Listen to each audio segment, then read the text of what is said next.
Qui veut faire taire Abel Elimbi Lobé? L'agression de son épouse soulève des questions. Est-ce une coïncidence ou des représailles? Il me demande, il est où, monsieur Elimbi? Monsieur Elimbi est à la maison, vous êtes son épouse. Alors, est-ce que vous êtes d'accord avec ce que monsieur Elimbi raconte? Est-ce que monsieur Elimbi a le droit d'insulter un héros? Et je lui demande d'aller demander tout ça à monsieur Elimbi. Dans tous les cas, nous allons verser le sang. Nous ne pouvons pas laisser ça passer. La version de l'épouse d'Abel Elimbi Lobé à son lieu de travail ne peut pas être prise à la légère. Pourquoi maintenant? Pourquoi sa famille? Cette attaque survient juste après qu'il ait remis en cause l'héroïsation d'Ernest Ouandi, un homme que l'on tente de faire passer pour une figure nationale alors que son passé est entaché de crimes graves. Du Mungo vont parler du génocide en accusant les Bamlékés d'Ernest Ouandi qui ont débrûlé des villages entiers dans le Mungo pour prendre les terres. Et ça ne se passe pas avant les indépendances. Ça se passe entre 60 et 71 quand on arrête Ernest Ouandi, qui est un bandit, un grand bandit. Ce n'est plus un débat historique, c'est une guerre d'influence.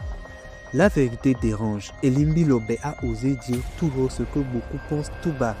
Ernest Ouandi n'était pas un héros, mais un criminel de grand chemin. Il a participé à des actes de violence et pourtant, on cherche à en faire une figure emblématique du pays. Ernest Ouandi, en 1970, j'étais un petit garçon. Quand il a été arrêté, le bruit a couru dans le pays bamileke que le chef bandit, le chef des maquisards a été arrêté. Voilà ce que j'ai dit. Et je leur ai dit que voici ce qu'on avait dit. J'ai entendu. Que c'était pas moi. C'est pas moi. Voici ce que j'ai dit. C'est ce qu'on... Maintenant, vous dites que c'est un héros. Aujourd'hui, alors qu'Abel Elimbi Lobé dénonce cette falsification historique, c'est sa famille qui devient une cible. Qui a intérêt à l'intimider? Pourquoi attaquer son épouse et non lui directement? Jusqu'où ira cette volonté de censure et de représailles?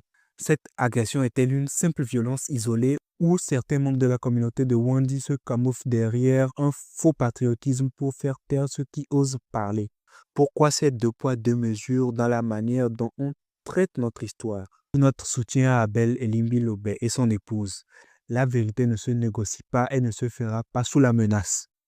Nous devons rester vigilants. L'histoire du Cameroun ne doit pas être manipulée au profit d'intérêts occultes. Soutenons la liberté d'expression et la justice historique. Partagez cette publication pour que la vérité ne soit pas enterrée.